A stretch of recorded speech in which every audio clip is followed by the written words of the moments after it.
is Calculus AB 2016 AP exam question number 1.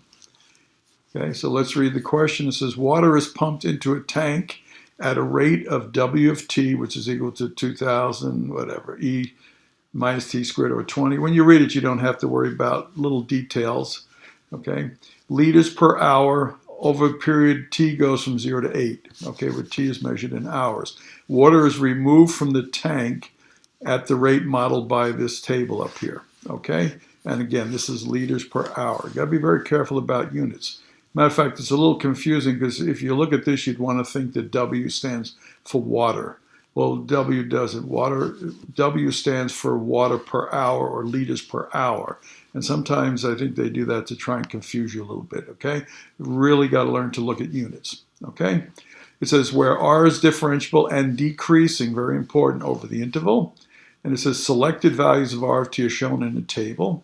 And at time t equals 0, there are 50,000 liters of water in the tank. So in other words, this is initial condition. We're starting with 50,000 liters of water into the tank, and then there's water being removed from the tank at the rate by this table here, and there's water being added to the tank by this function here.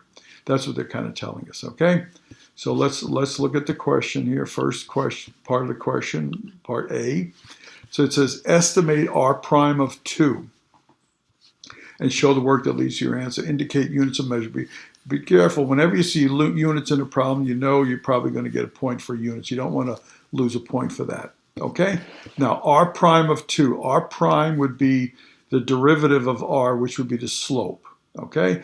And R prime of 2, you see that we don't have any value of 2 here, and that's kind of good because we would take the slope around it. Okay, if they did give you a point when the time was 2, they gave you a value, then you have 3 ways of doing it. You could either use, if say for instance this one was a 2, we could either use a slope between 2 and 0, or the slope between 2 and 3, or the slope on either side of it. So you have 3 possible choices.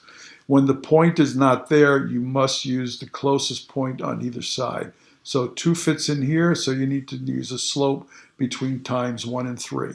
So R prime of 2 is going to be the slope, change in R over change in time. Okay, R of 3 minus R of 1, R of 3 minus R of 1. This is R of 3, this is R of 1, over 3 minus 1. You plug the numbers in, and it is a negative 120 liters per hour squared. Now, if you're a little confused about liters, the units there, this is how it works. If you differentiate this with R prime, as R prime is a derivative of R of t with respect to t. And just to show you units, because units are very helpful, R of t is liters per hour. T is hours, and I'm putting it over 1 so you might see it a little better. Okay, so we have complex fractions here. And so it's equal to liters per hour. When you divide by a fraction, you invert and multiply. So you get liters hours squared. That's the units, okay? And this is a visual of it. I plotted the 5 points. You see the values here. This is 1340, 1190, 950, 740, 700, the values in the table. And here's the slope. At R of 2, we took the slope between 1 and 3. And that, of course, is an approximation. Okay, there's the first part of the question. The next part of the question says use left-Riemann sums, okay, with 4 subintervals indicated by the table to estimate the total amount of water removed from the tank during the 8-hour period. Okay, and is this an over or an underestimate of the total amount of water removed? And give a reason for your answer. Now you must understand if we want, using left-Riemann sums, basically we're finding the integral, we're finding the area under this curve, R of t. The only thing we have for this curve of these are these 5 data points, okay? So you see I plotted the 5 data points, and there's always going to work out the proper number of subintegrals.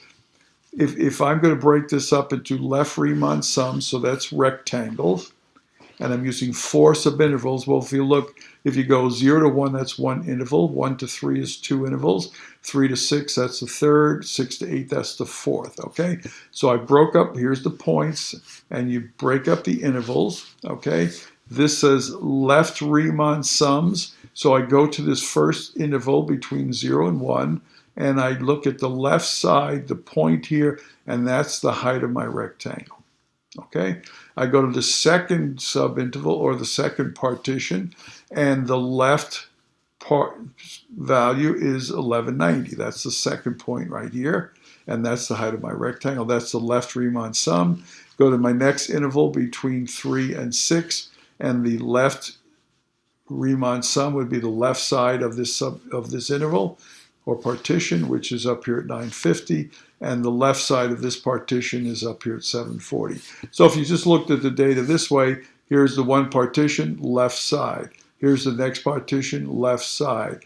You look at this, left side, okay? And so this is an integral. Now another thing to look at units, just so you understand, R is in liters per hour, dt is hours, so liters per hour times hours is liters, okay?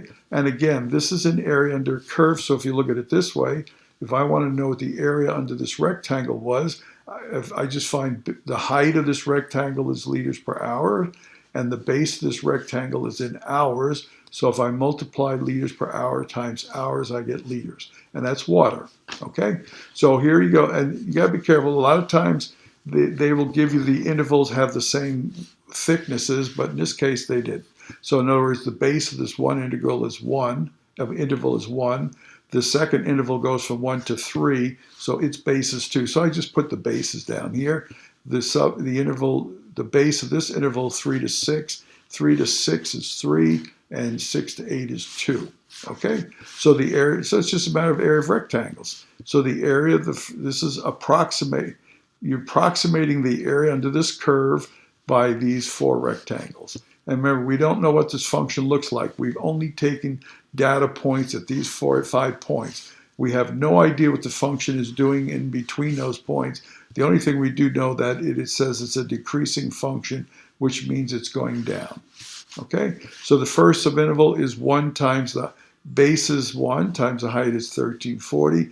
The next partition, base is 2, the height is 1190, base is 3 times 950, base is 2 by 740, and don't screw up this arithmetic because this is an easy point. And so the number of liters that are removed is 8,050 liters. And always make sure you answer your questions, reword the question and answer it, okay? Now it says justify this. Is this an overestimate or an underestimate, okay? Well, this is an overestimate, and the reason why is because it's a decreasing function. So just to show you, you don't have to worry about this, but if the function was decreasing, I don't know exactly how it's decreasing, but it would be low, it would be below this constant. Somehow it would be below here. This would be below this constant. So in each case, if it's decreasing, it would be below the height of my rectangles. Therefore, it's the area that we've estimated using left Riemann sums is an overestimate. Okay. The next part of this question, it says use your answer from part B. So a lot of times they ask you to use other parts of the question. They don't always tell you that you're using it. You need to know it's there. And it says find the estimate of the total amount of water in the tank to the nearest liter at the end of the 8 hours. Okay, so very important here. The total amount of water, so I use the variables TW for total water. Okay, and this is, we want to know the total amount of water at the end of the 8-hour period. So total water to start, very important, initial condition. We have 50,000 liters of water in the tank at the beginning. Okay, the water that's being added is this function here. This is the water being added liters per hour. So therefore, if we integrate that, liters per hour times hours would be liters. So this is liters, okay, over the 8-hour period. And this is the water being removed, which we calculated by estimating the area under the curve, which we did in part B. Okay, so the only thing we really have to do here is write this expression and do this definite integral on our calculator, okay? And it turns out to be 7,836, all right? So if you just total these up and here's your answer. Now remember it said to the nearest liter, so you round it to the nearest, it's truncated, okay? Now if you notice there's almost the same, the amount of water in the tank at the end is very close to the amount of water at the beginning. okay? And just to give you a little idea what's going on here, the area under this curve, this would be the amount of water that's being added to the tank, okay? You see, so there's more water being added. The area under this curve is the water being added. So there's more water at the beginning, and then there's less and less and less and less water, okay? And this would be the water being removed from the tank, okay? So under this curve here. So we get an idea what's going on there. Now let me give you a little visual here because it's going to help us with the next part of the question. You know, you don't really need all these things, but it's always good to sort of understand here, okay? Here's the diagram I showed you before, okay? So this is the water being added under this curve, under this red curve, and the area under this R of T is the water being removed, okay? So you can see here, there's some time here where it looks like the amount of water being removed and the amount of water being added is the same, okay? So you see here there's more water. This dark blue, it means there's more water being added to the tank than being removed because the area under the red curve is the water being added. The area under these rectangles is an approximation to the area being removed. So in this region here, this dark blue, there's more water being added. Over here, the curve goes below the rectangles, so now there's more water being removed than there's being added, okay? And you can kind of get an idea, but just by approximating, just eyeing it, you can see that the area of this blue, dark blue region here is very close to the area of this light blue region here, which means that the amount, there's extra water being added, extra water being removed, they're about the same size. So the amount of water to start, total water at time t equals 0, our initial condition was 50,000 liters. At the end, after 8 hours, there's 49,786 liters. Not much of a difference, okay? So let me just go through this a little bit too to show you how this kind of stuff works, just to give you a little visual. If I just do water being removed by itself, so here's the start, the water is up here, 50,000, and if I just do the removing by itself, okay, so there's the water being removed. Remember, the water being removed was the area under the rectangles that we approximated, which was the 8,050. So that means the water drops down to this level. That's just being removed, okay? Now let's reset this, and let's do the water being added only. I'm just using these as switches here. So now we have water coming in only. So that means the water being added is the area under the curve of W of t, okay, or the integral of W of t. So here's the water being added, so you see it's going up, okay? And it goes up, we said we added this amount of water, so you can see it went from 50,000 to 57,836. It went up, okay? Now what happens if we put both tanks on at the same time? Okay, so let me reset it. So we put both tanks on at the same time. Remember, let's look at this again here. This says at the beginning, there's more water being added. Okay, so that means I guess it should be rising. Okay, and then all of a sudden there's some place where the amount of water coming in and going out are the same. That means it would probably stop. And then there's going to be more water being removed in this region here, so then it's going to go down. So the tank is probably going to, from here, it's going to go up, and then it's going to come down, and it's going to come down to this value over here. So let's see how that looks, okay? Now, it's not moving very much because they're fighting each other. See, so it's going up, all of a sudden it stopped, and now it's starting to come down, okay? Now, we don't know when that time is. We could do that again. We don't know when this time is, because remember, we don't know what this curve looks like in here. We're only taking, they took data points at time t equals 0, 1, 3, 6, and 8. So we don't really know what the curve looks like in this region. So we don't know where the time is, but we know sometime on this interval from 0 to 8 that they are both going to be equal, so there'll be the same amount of water coming in as going out. So look at it one more time. See, it's going up, the tank's going up, and now it's slowing, it stops, and now the tank starts to come down, okay? So that should sort of help us in parts, the last part of this question here. So again, here's the picture that I just showed you over on the other side here. And before we do this theorem, I want to review a little bit It's a very important theorem. It's the intermediate value theorem. It's a very simple theorem, but it's a very, very important theorem. It says if I have a continuous function, like this red is a continuous function here, this red graph, okay?